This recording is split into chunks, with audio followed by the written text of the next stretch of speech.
자, 사랑 봅시다. 자, 의자를 좀 돌려가지고 저를 좀 봐주세요. 예, 성호가 아니라 나를 좀 봐주세요. 네, 내가 토크할 거니까.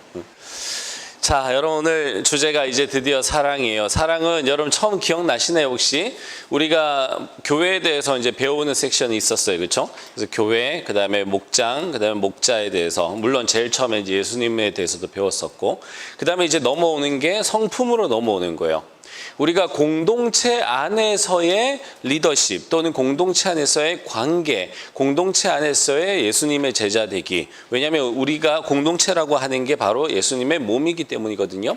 그걸 지금 배우고 있는 제자 훈련이잖아요. 그러면 우리가 사랑이라고 할 때도 우리 공동체 안에서, 즉 관계 속에서의 사랑이 뭘까? 그걸 생각해 보는 거예요. 여러분이 알고 있는 많은 사랑에 대한 지식들이 있겠지만 그거 잠깐 내려놓고 공동체 안에서의 사랑이 뭘까? 물론 뭐 다 연결되긴 하겠지만 한번 살펴보자는 겁니다.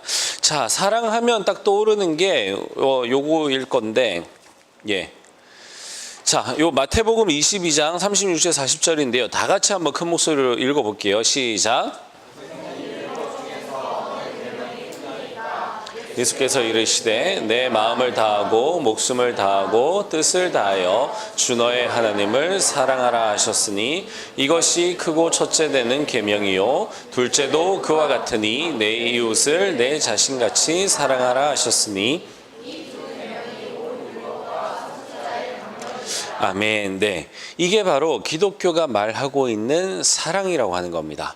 관계 가운데에서 사랑의 두 가지 관계가 나와요. 그렇죠? 첫 번째 관계는 하나님과의 관계입니다. 그래서 하나님을 사랑하라 하는 게 있어요. 두 번째 관계는 누구와의 관계냐면 이웃 간의 관계입니다. 그래서 내 이웃을 내 자신같이 사랑하라 하는 게 있습니다. 자, 이 두 가지가 기독교에서 생각하는 가장 중요한 관계고 가장 중요한 사랑인데 어찌 보면 세상 전체를 다 아우르는 거예요. 이 세상을 주관하시는, 만드시고 주관하시는 하나님과 또 그 세상 속에 살아가는 우리들, 인간들, 이 사람들이 어떻게 이제 사랑을 해야 되는지 그걸 보겠는데요. 조금 종합하면 이제 이렇게 나눌 수 있겠죠. 그렇죠? 하나님 사랑과 이웃 사랑, 또는 이웃을 이제 사람 사랑, 하나님과 사람을 대조해서 하나님 사랑과 사람 사랑 이렇게 나눌 수 있을 겁니다. 여러분 하나님을 사랑하시죠, 그렇죠? 하나님 사랑하지 않는 사람은 아무도 없을 겁니다. 그런데 한번 생각해 보자고요. 뭐가 과연 하나님을 사랑하는 것인가? 어떻게 하는 것이 구체적으로 하나님을 사랑하는 것인가? 그냥 추상적으로 나는 하나님을 사랑합니다가 아니라 그래? 너 어떻게 그걸 나한테 증명할 수 있니? 한번 스스로에게 물어보는 거죠. 그렇죠? 예시가 스스로에게 나는 하나님을 사랑하는데 근데 내가 하나님 사랑한다는 걸 어떻게 보여줄 수 있지? 예를 들면 우리 가족에게 또는 나와 함께 신앙생활을 하고 있는 우리 목원들에게 나 하나님 사랑해. 목원들이 그래 근데 우리가 그걸 어떻게 할 수 있을까? 그러면 나는 이렇고 이래서 나는 하나님을 사랑해 라고 할 수 있는 게 뭐가 있을까라는 거예요.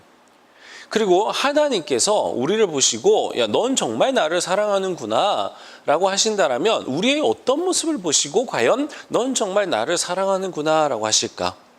혹은 하나님께서 우리에게 너는 나를 사랑하는 게 아니야 라고 하신다라면 우리의 어떤 모습 때문에 하나님은 그렇게 판단하실까? 이것도 한번 생각해 보자라는 거죠. 기독교의 진리라고 하는 게 굉장히 간단하고 쉽습니다. 어떤 면에서 쉽냐면 상식적이라는 면에서 쉬워요.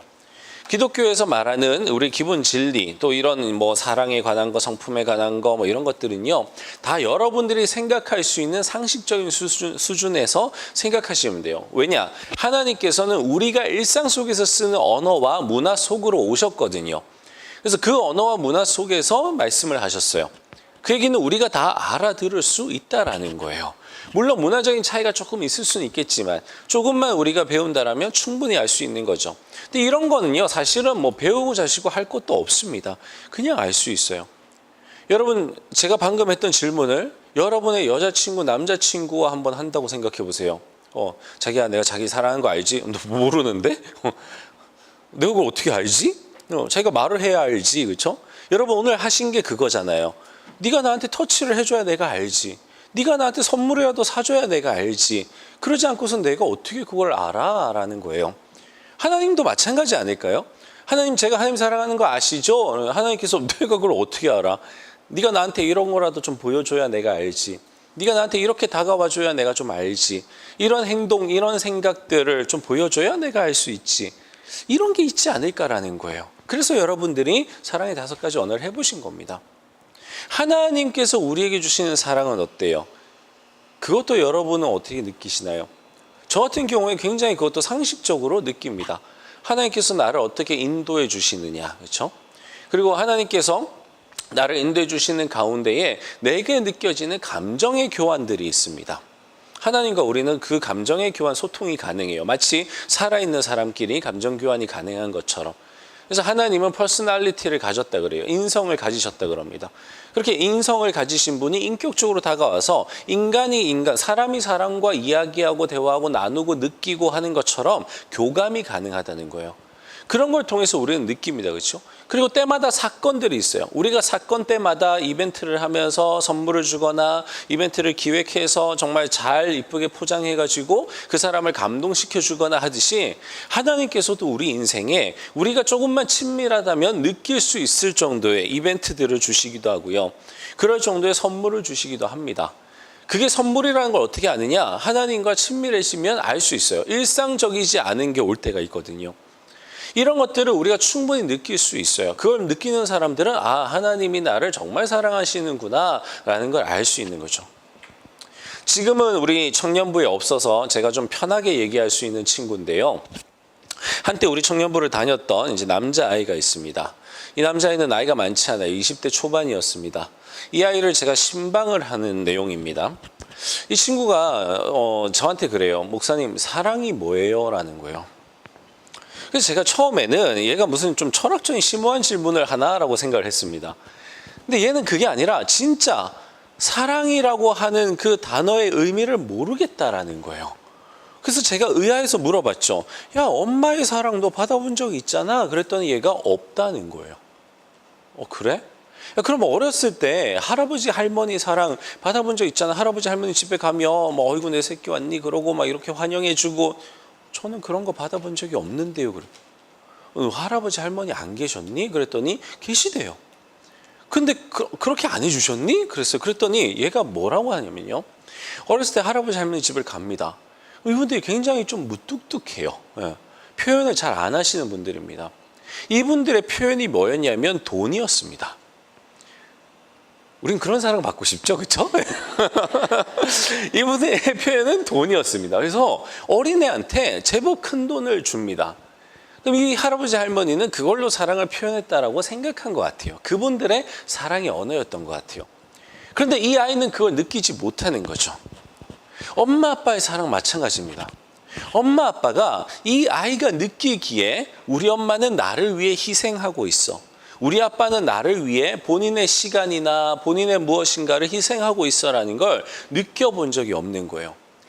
얘가 느끼기엔 어떻게 느끼셨냐면 다 자기들 좋을 대로 사는 거예요. 무슨 얘기인지 이해가 되죠, 조금은? 우리들 부모님도 그럴 때가 있습니다. 모든 부모님들이 아마 그럴 거예요. 자기 자녀를 키울 때에 내 기준으로, 부모의 기준으로 내가 내 자녀를 이렇게 키워야지 이게 잘 키우는 거고 이게 사랑을 주는 거야. 굉장히 상식적이죠. 우리 5가지 사랑의 언어처럼. 그렇게 사랑을 줘요. 근데 자녀는요, 그걸 받길 원하지 않았어요. 그냥 내 부모가 정말 다정한 한마디, 차라리 내 부모님 둘이서 싸우지만 않는 거, 집에서 큰 소리 나지 않는 거, 이런 것만 해도 정말 그게 나에게는 큰 사랑으로 오는데 우리네 부모님들은 그러지 않을 경우가 많더라는 거예요. 자, 이 친구는 엄마의 사랑, 아빠의 사랑, 그리고 할아버지 할머니의 사랑조차도 받아본 적이 없는 겁니다. 본인이 느끼기에.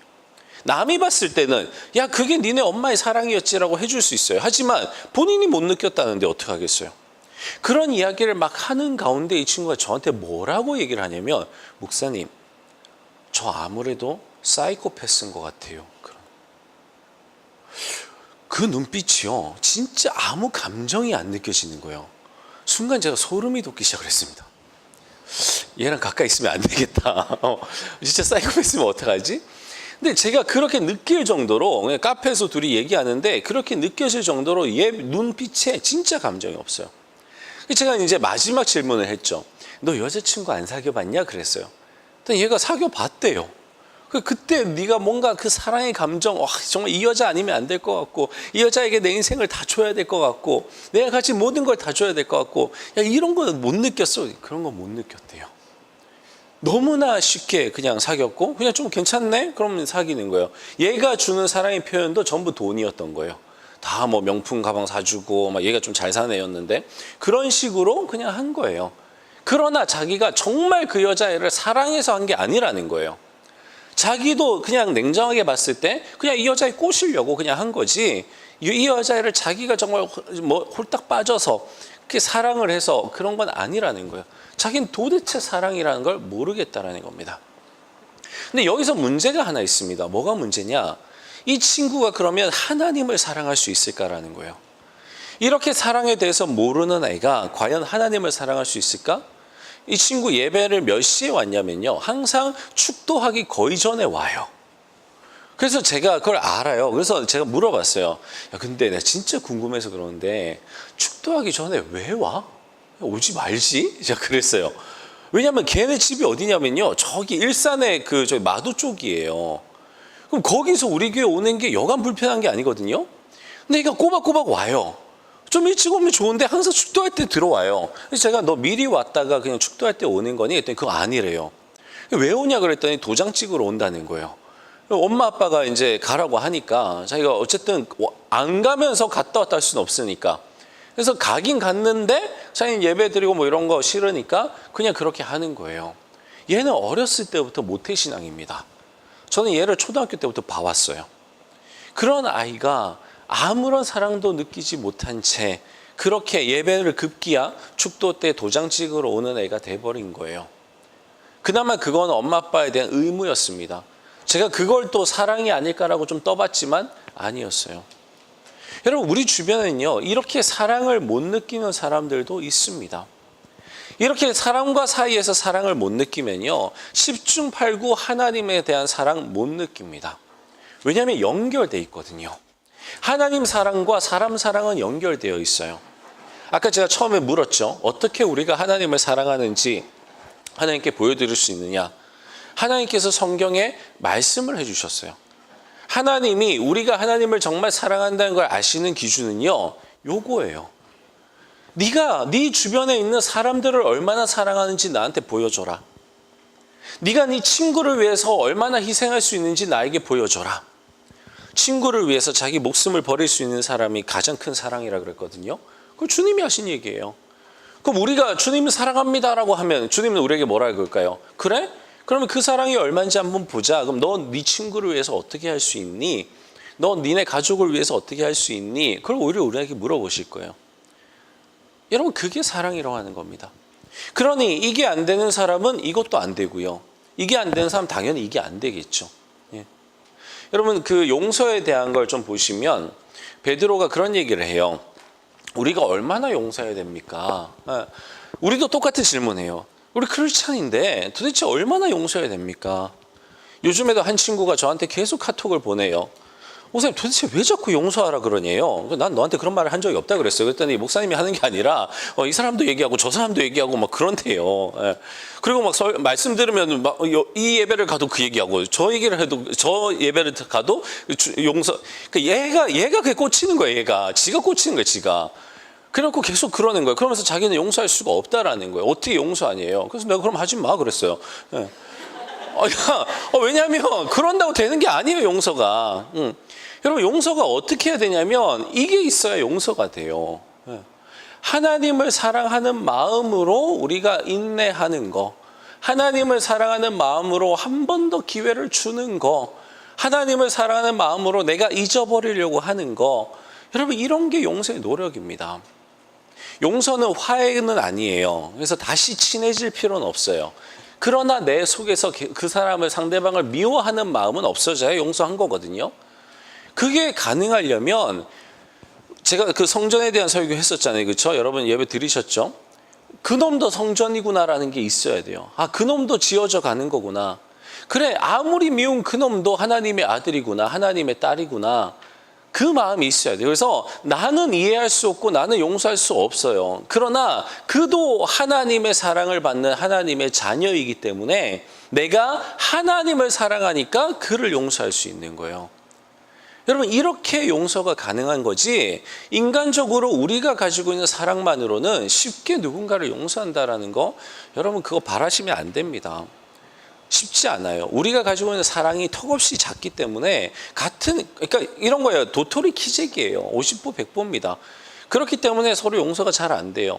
그래서 우리가 하나님을 의지하면서 내가 하나님을 향한 사랑을 의지하고 하나님께서 너 나 사랑하니? 그럼 너 걔 용서해봐. 그렇게 해서 용서를 하는 거예요. 그래, 내가 하나님 사랑하니까 하나님은 걔 사랑한다는데, 바로 그거예요. 하나님이 걔를 사랑한다는데 어떡하겠어? 나는 싫어요. 나는 걔 미워할 거예요. 그건 내가 하나님을 사랑하는 게 아니잖아요. 왜요? 내가 사랑하는 주님이 그를 사랑한다는데, 우리도 그를 사랑하는 거죠. 그럼 이런 게 용서라는 겁니다. 이런 게 사랑이라는 거예요. 그래서 하나님 사랑과 이웃 사랑이 같이 풍성하게 가야지만 그 사람이 계속해서 사랑이 풍성해지고 하나님을 닮은 모습도 될 수 있고 이웃 간에 하나님의 사랑을 전하는 사람도 될 수 있는 거예요. 따로 뗄래야 뗄 수가 없는 겁니다. 자, 그렇다면 한국 교회에서 우리가 말하고 있는 저 사람은 정말 하나님을 사랑하는 사람이야, 저 사람은 정말 영성이 충만한 사람이야 라고 하는 사람들이 진짜 하나님을 사랑하고 진짜 영성이 충만한지 여러분들은 이제 구별이 가능할 겁니다. 이 두 개가 같이 가는 사람이 진짜 하나님을 사랑하고 진짜 영성이 충만한 사람이겠죠. 사람 사랑을 조금 더 보겠습니다. 여러분, 사람을 사랑하는 거 그렇게 어렵지 않아요. 아까 그 문자 보냈죠, 그렇죠? 카톡 보냈죠. 예, 제가 처음은 아니고 두 번째, 세 번째 제가 이 입문반 할 때 지금 5기잖아요, 그렇죠? 2015년도 하반기면 두 번째인가? 하여튼 그때 제가 이제 입문반 할 때인데 그때 우리가 블레싱홀에 있었어요. 블레싱홀 지금은 흔적도 없이 사라졌는데 블레싱홀에서 하니까 저는 이 건물에서 준비를 하고 저기로 건너가는 겁니다. 어디를 지나갔냐면 제가 요 앞길을 지나갔어요. 이 앞길을 지나가는데 아마 이 쇼파인지 저쪽인지 모르겠는데 한 자매가 이제 여기 앉아 있었어요. 다른 일로 걔는 앉아 있었던 거죠. 앉아 있는데 제가 지나가다가 안녕 이러고 지나가다가 이제 잠깐 서서 이제 몇 마디를 나눴습니다. 근데 그때 제 모습이 엄청 피곤해 보였나 봐요. 제가 그냥 그래 그러고 어쩌고 이러고 이제 저는 이제 가고 있는데 카톡이 딱 온 거예요. 제가 걸어가고 있는데 카톡이 딱 왔는데 저는 그 카톡을 보고 멈춰서서 막 이렇게 눈물이 막 나더라고요. 금방 만나서 제가 지나가는 그 사이에 이 친구는 자기 핸드폰을 열고 저에게 카톡을 보내기 시작을 한 겁니다. 목사님, 조금 전에 만나 뵀는데 너무 피곤해 보이신다고, 그래서 자기 마음이 너무너무 좀 안 좋다고, 건강 챙기시면서 하시라고. 너무나 간단한 문자잖아요. 그러나 그 간단한 문자 보내는 거 쉽지 않다는 거 다 아시죠? 그렇죠? 그럼 그걸 그 친구가 보낸 그 마음이 저에게 전달되는 겁니다. 아마 바이트 숫자로 하면 몇 바이트 안 될 거예요. 그렇게 장문도 아니었어요. 그런데 그 전달되는 마음은요, 정말 제 눈에서 눈물이 날 정도의 전달을 제가 받은 거죠. 여러분, 이게 사랑이에요. 사람과의 사랑 그렇게 큰 거 요구하지 않습니다. 큰 거 요구한다면 그 사람은 좀 뭔가 다른 꿍꿍이가 있는 거예요. 사실 사람과의 사랑은요, 큰 게 아니라 정말 말 한마디, 작은 표현 하나, 정말 소소한 일상 가운데에서 주고받는 그 감동, 여러분 이런 게 사랑이에요. 네. 아까 목자들한테 이제 카톡 보내라고 할 때 아무도 나한테는 안 보내던데, 네, 그렇죠. 나한테 오직기까지는 좀 멀죠, 그렇죠? 예. 다음에는 그런 걸 숙제로 좀 내야지, 우리 팀장님. 예, 그래요. 저도 사랑이 고파서. 여러분, 너무나 간단한 손가락 움직이는 거, 그것만으로도 우리는 사랑을 표현할 수 있습니다. 그리고 그걸요, 하나님께서는 기쁘게 보시는 거예요. 얘 정말 사랑이 있구나. 여러분, 하나님께도 마찬가지예요. 그 정도 드리면요, 하나님 감동하세요. 예. 근데 우리는 그 정도 신경, 그 정도 내 관심, 그 정도 초점 하나님께 드리지 않는 거죠. 여러분, 이런 작은 변화들, 작은 나의 행동들, 작은 실천들, 이런 것들이 사람과 하나님 사랑이 가능하게 만들어주는 겁니다. 그런데 사람과 하나님 사랑 사이에 하나가 더 있어요. 수련회를 오신 분들은 아마 아실 겁니다. 우리 선선 전사님도 설교를 하셨고 저도 또 언급을 했었고, 수련회 내내 이슈가 이거였어요. 바로 나 사랑이죠. 그렇죠? 네. 하나님을 사랑하는데 이웃을 사랑하는 게 하나님을 사랑하는 걸 보여주는 하나의 그 제시가 된다 그랬잖아요. 그럼 이제 이웃 사랑을 우리가 어느 정도 해야 될 건가? 거기에 대한 하나의 척도가 바로 나 사랑입니다. 내가 나를 사랑하지 못하면 절대로 이웃을 사랑할 수가 없습니다. 왜 그런지 제가 보여드릴게요. 성경에도 뭐라고 되어 있었냐면 내 이웃을 내 몸과 같이 사랑하라. 또 다른 번역에서는 내 이웃을 내 자신과 같이 사랑하라라고 되어 있어요. 우리는요, 우리 자신을 사랑하는 것 이상으로 무언가를 사랑할 수는 없습니다. 왜냐하면 세상에서 제일 중요한 존재가 나거든요. 세상에서 제일 소중한 존재가 난데 그 소중한 존재를 요만큼밖에 사랑 안 해. 그러면 나머지 무엇을 봐도요, 여러분 눈에 이것보다 높은 사랑을 줄 수가 없는 거예요. 왜? 그 어느 것도 나보다 중요한 존재는 없거든요. 세상에서 가장 소중한 존재인 나를 이만큼 사랑해요. 그러면요, 그 친구는요, 기준이 여기예요. 세상 무엇을 봐도요, 다 이만큼은 봐요. 그래서 저 사람도 이렇게 사랑스럽고 이 세상도 이렇게 사랑스럽고 이 공동체도 이렇게 사랑스럽고 그렇게 돼요. 내 자존감의 높이만큼 여러분들은 누군가를 사랑할 수 있게 되는 겁니다. 여러분, 그렇기 때문에 이웃을 정말 사랑하려면요, 여러분이 지금 가지고 있는 그 사랑보다 훨씬 큰 사랑으로 사랑하려면 여러분들이 여러분 스스로를 얼마나 사랑하는지 그걸 높여야 돼요. 이런 걸 우리가 자존감이라고 그러잖아요. 내 자존감, 내가 내 스스로를 존중하는 그 감정, 자존감을 높여주는 겁니다. 내 스스로에게 계속 칭찬을 하고요. 아까 여러분들이 목자에 칭찬하고 뭐 이런 거 했었잖아요. 인정하고 여러분 스스로 하세요. 여러분, 자존감 낮은 사람은요, 나를 사랑하지 못해서 뭘 못하냐면 거울을 못 봅니다. 기가 막히죠. 여러분, 나 거울 못 본다 하시는 분 여긴 없군요. 나 거울 뚫어져라 쳐다볼 수 있다. 예. 예. 감사합니다. 감사합니다. 저는 엘리베이터를 타면 너무 행복합니다. 거울이 있기 때문이죠. 예. 그 엘리베이터를 타면 자존감이 막 상승해요. 예. 너무 좋아요. 거울 이렇게 거울. 괜찮아요. 눈썹이 좀 더 진하면 좋을 것 같긴 한데 괜찮아요. 뭐. 근데 사실은 나이 들면서 많이 죽었어요. 자존감 많이 낮아졌는데. 옛날엔 정말 충만했어요. 세상에서 제일 많은 남자들이 다 그런다고 그래요. 그렇죠? 남자들이 기본적으로 자존감이 좀 높은 것 같긴 한데 어쨌든 이제 이건 좀 웃자고 한 소리고, 자존감이 낮은 사람은 자신의 얼굴을 제대로 못 쳐다봅니다. 왜냐하면 마음에 안 들기 때문이에요. 그리고 자신의 얼굴뿐만 아니라 자신의 이 성품적인 모습들 못 쳐다본다. 무슨 얘기냐면 자아 성찰을 못 해요. 안 합니다. 자아 성찰을 회피해요. 내가 나를 들여다보는 걸 정말 못합니다. 안 하려고 그래요. 왜냐하면 들여다봐봤자 좋을 게 없다라고 생각을 하기 때문이에요. 아까 인정하는 거, 목자에 대해서 찾아보자고 하셨는데 여러분 자신에 대해서 여러분 스스로 칭찬할 수 있는 거 10가지를 적어보라 그러면 아마 여기 있는 사람들 한 30분은 걸릴 거예요. 쉽지 않을 겁니다. 근데 어떤 사람은요, 5분도 안 돼서 10가지를 다 쓰는 사람이 있어요. 저 같은 사람인데요. 왜 그런지 아세요? 기준이 다른 거예요. 저는 요만큼만 잘하는 게 있으면 나 이거 잘해 체크할 수 있습니다. 어떤 사람은요, 이렇게 잘해요. 예를 들면 우리 일본어 강사님 계시니까 나 일본어 이만큼 잘해. 남들 봤을 때는 정말 일본에서 살다 온 것 같아. 근데 자기 스스로 느낄 때에 자존감이 낮은 사람은 어떻게 생각하냐면 내가 진짜 일본인에 비하면 난 너무 못해라고 생각하는 거예요. 그래서 난 별로 못합니다라고 평가를 해요. 그리고 이런 차이가 난다라는 거예요. 이게 자존감의 차이예요. 그래서 정말 월등한 실력, 좋은 성품 가지고 있는 친구들이 한없이 자기를 낮추는 걸 볼 때에 전 너무너무 안타까워요. 왜냐하면 그게 겸손이 아니거든요. 그렇게 낮추는 순간 이 사람은요, 다른 사람도 낮춥니다. 아무리 자기 주변에 뛰어난 사람이 있어도 그 사람 못 높입니다. 그 사람에 비해서 자기를 낮추는 순간요, 그 사람은요, 그 상대방도 낮춰요. 가만히 못 봐줍니다. 그리고는요, 하나님도 낮춥니다. 이게 제일 큰 문제죠. 자기가 믿는 하나님이요, 별 볼 일 없는 하나님이라고 생각해요. 자기가 보는 세상의 시각이 다 그렇기 때문에 내가 믿는 하나님도 이건 하나님도 어쩔 수 없어 이렇게 돼버려요. 아무리 하나님이라도 이 문제는 해결하실 수 없어. 그래서 그런 책도 있어요. 네가 믿는 하나님은 너무나 작다라는 그런 제목의 책도 있습니다. 똑같은 하나님을 믿으면서 어떤 사람은 정말 이 세상 주관자, 이 세상 통치자, 이 세상의 창조자, 그런 하나님을 만나요. 그래서 제가 늘 이포로처럼 하는 말처럼 사막의 강을 내시는 분, 광야의 길을 내시는 분, 쉽게 말하면요, 말이 안 되는 걸 하시는 분이에요. 그런 기적의 하나님을 믿고 사는 사람이 있는가 하면 어떤 사람들은 현실적인 누군가 인간, 그보다도 못한 하나님을 믿고 살아간 사람들도 있습니다. 뭐하러 믿어요, 그런 하나님을? 그런데 내 자존감이 낮고 나를 사랑하지 못하면요, 그렇게 된다라는 거예요. 그래서 사랑이라고 하는 건 순환 관계에 있습니다.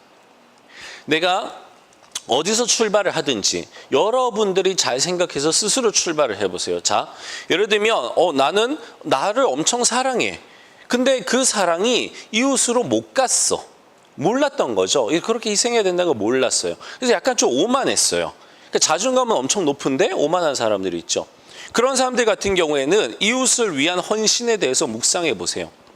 예수님 말씀하셨던, 제가 아까 언급했었던 친구를 위해서 죽을 수 있느냐, 오리를 가자 그러면 십리 갈 수 있느냐, 왼뺨을 때려 오른뺨 들이댈 수 있느냐, 속옷을 가져가려면 겉옷까지 다 줄 수 있느냐, 그 사랑 내가 할 수 있느냐라는 거죠. 거기에 대해서 묵상을 하면서 내가 이웃을 위해 사랑한다는 게 이런 거구나 배워가는 겁니다. 그럼 그 사람은 이제 하나님을 향한 사랑이 그만큼 커질 거예요. 와, 하나님 정말 대박이십니다. 제가 영성일기 같은 걸 쓰고 하는데요. 우리 양육반 사람들이라고도 하고 지역 목자들하고도 하는데 어디서 본 건지는 잘 기억이 안 나지만 하나님에 대해서 내가 요걸 깨달으면서 하나님이 얼마나 대단하신 분이신가를 깨달았다는 그런 내용들이 있어요. 사실은요, 그걸 깨달았던 것도 되게 웃겨요. 하나님은 원래 엄청 대단하신 분인데 지만 몰랐던 거예요. 근데 그걸 이제 깨닫기 시작을 한 거죠. 그래서 자기가 조금씩 하나님은 내가 생각했던 것보다 더 크신 분이구나, 내가 생각했던 것보다 더 사랑이 많으신 분이구나, 이런 걸 알게 되는 거죠. 그러면 그 하나님이 나를 사랑하신대요. 이러면 그 사랑이 더 커지는 거예요. 하나님이 나를 요만큼 사랑한다고 생각했을 때와 하나님 나를 이만큼 사랑한다고 생각했을 때 내가 받는 사랑이 달라지잖아요. 그러면 또 순환이 어떻게 가는지 아세요? 내가 그런 사랑을 받은 난데 어떻게 내가 이 사람을 사랑 안 할 수 있겠어요? 사랑에 비쳤는데. 그럼 이 사람을 사랑을 하게 됩니다. 그럼 또 사랑이 커져요. 그럼 또 나는 깨닫는 거예요. 와, 하나님 정말 대박이십니다. 그럼 또 이렇게 커져요, 하나님이. 그런 식으로 커지는 거예요. 그래서 내가 가진 게 별로 없고 실제로는 내가 스펙도 별로 없고 여유도 없다고 해도 그런 사람이 남들이 봤을 때는 어마어마한 사랑과 헌신을 줄 수 있게 되는 거예요. 도대체 저 사람은 가진 것도 없고 저 사람은 어떻게 보면 정말 찌질하게 살아가야 되는데 어떻게 저렇게 마음이 넓지? 어떻게 저렇게 헌신적이고 어떻게 저렇게 크지? 정말 존경이 저절로 나오는 그런 사람들이 되는 겁니다. 이렇게 순환 구조 속에서 그게 가능해지는 거예요. 어디서 출발이 없습니다. 다 엮여져 있는 거예요. 여러분들이 여러분 스스로를 사랑하려고도 하셔야 되고요. 그 사랑을 이웃들에게 흘려보내려고도 하셔야 되고요. 그 흘려보낸 사랑으로 하나님과 만나시면서 하나님이 여러분들을 또 얼마나 사랑하시는지도 느껴보셔야 되는 거고요. 그렇게 사랑을 쌓아가시는 겁니다. 그래서 이게 눈덩이처럼 불어나는 거예요, 계속해서. 그렇게 우리의 사랑이 커가는 겁니다. 우리의 공동체 속에서 우리의 사랑은 이렇게 커가는 거예요. 얼마 전에 한 지역 목자가 막 울더라고요. 왜 우느냐? 자기가 사랑이 없대요. 그랬더니 그 옆에 있는 또 다른 지역 목자가 자기도 그렇다는 거예요. 사랑이 없대요. 근데 제가 보기에는요, 그 둘 다 사랑이 누구보다 많아요. 그 또래의 누구보다 사랑이 많아요. 사랑이 없다라고 느끼고 눈물을 흘릴 정도로 사랑이 많아요. 여러분, 진짜 사랑이 없는 사람이 그런 거 느낄 수 있을까요? 절대 못 느낍니다. 느낄 생각도 안 해요. 그렇죠? 사랑이 있으니까 느끼는 거예요. 있으니까. 그러나 내가 없다고 생각하는 거죠. 저는 그 두 친구가요, 앞으로 얼마나 큰 사랑을 가지게 될지, 정말 참 사랑이라는 어떤 별명을 가지게 될지도 몰라요. 너무 기대가 되는 거예요. 저 친구가 저 나이에 저런 고민을 한다라면, 와, 앞으로 저 친구를 알고 지내는 사람은 정말 행복하겠다. 저 친구의 목원들은 정말 행복하겠다. 저 친구의 친구들은 정말 행복하겠다라는 생각이 들더라고요. 왜냐하면 이 사람이 그 넘치는 사랑으로 사랑을 베풀어 줄 거니까요. 여러분과 함께하는 사람들이 더 행복할 수 있도록, 여러분과 함께하는 그 세상이, 그 사회가 더 행복할 수 있도록 여러분 안에 사랑이 많았으면 좋겠어요. 모든 크리스찬들 안에 사랑이 많았으면 좋겠어요. 그래서 그 사람 앞에서 그 사람과 함께 있으면 모든 게 용납되고 용서되고 이해되고 받아들여지고, 그렇죠? 그래서 그 사람 안에서는 뭐든지 해볼 수 있고, 그 사람 안에서 뭐든지 펼쳐볼 수 있고, 그 사람 안에서 꿈이 생겨나고, 그 사람 안에서 뭔가 해보는 사람, 시도해보는 사람들이 생겨나고, 그 사람 안에서 사람들이 뭉쳐지고, 그 사람 안에서 화해가 일어나고, 그 사람 안에서 용서가 일어나고, 그 사람 안에서 하나됨이 일어나는, 그 사람 안에서 치유가 일어나고, 그 사람 안에서 회복이 일어나는 그런 크리스찬들이 된다라면, 그런 크리스찬들과 함께하는 믿지 않는 사람들 뿐만 아니라 믿고 있는 또 다른 크리스찬들이 얼마나 행복하겠냐라는 거예요. 그게 우리가 이 땅에서 소금과 빛으로 살아간다라는 사명인 거죠. 그게 맛이 있는 거고, 그렇죠? 그게 능력이 있는 거 아니겠습니까? 저는 여러분들이 정말 모두가 다 이 순환적인 사랑의 관계 지금부터 이제 깨달았으니까 열심히 해보시면서 한 걸음 한 걸음 나아가셔서 정말 풍성한 사랑, 예수님의 사랑을 닮은 여러분 되시기를 간절히 축원합니다. 네, 기도하겠습니다. 하나님 감사합니다. 우리는 참 사랑이 없습니다. 그런데 사랑이 없다라는 걸 아는 것 보니 조금 있는 것 같습니다. 이 사랑이 눈덩이처럼 불어났으면 좋겠습니다. 지금은 내가 품을 수 없고, 지금은 내가 용서할 수 없고, 지금은 내가 이해할 수 없는 사람이 내년에는 이해되고, 내년에는 또 용서가 되고, 내년에는 웃으면서 품을 수 있는 그런 넉넉한 사랑을 가진 나로 자라나고 싶습니다. 여기에 있는 이 인문반 가정을 겪고 있는 40명이 함께 넉넉한 사랑을 가진 사람이 된다면, 우리 청춘 공동체가, 이들이 속해 있는 그 목장들이 늘 웃음꽃이 피고 늘 그곳에서 정말 감동의 눈물이 있는 목장이 될 것 같습니다. 그렇게 새 힘을 얻어서, 그렇게 새로운 맛을 얻어서 세상 가운데 또 다른 사랑을 펼쳐나가는 그런 크리스찬들이 많아졌으면 좋겠습니다. 그래서 이 시대에 이 기독교가 참으로 소금이고 빛이구나, 기독교가 참으로 답이구나, 기독교가 참으로 희망이구나, 교회가 희망이구나, 믿는 사람들이 희망이구나, 다시 한번 하나님의 이름이 영광 받으시기를 간절히 원합니다. 주님 속히 이루어 주시옵소서. 감사드리며 예수님의 이름으로 기도합니다. 아멘. 네, 수고하셨습니다. 감사한 목사님에게 크게 한번 박수 더 쳐주세요.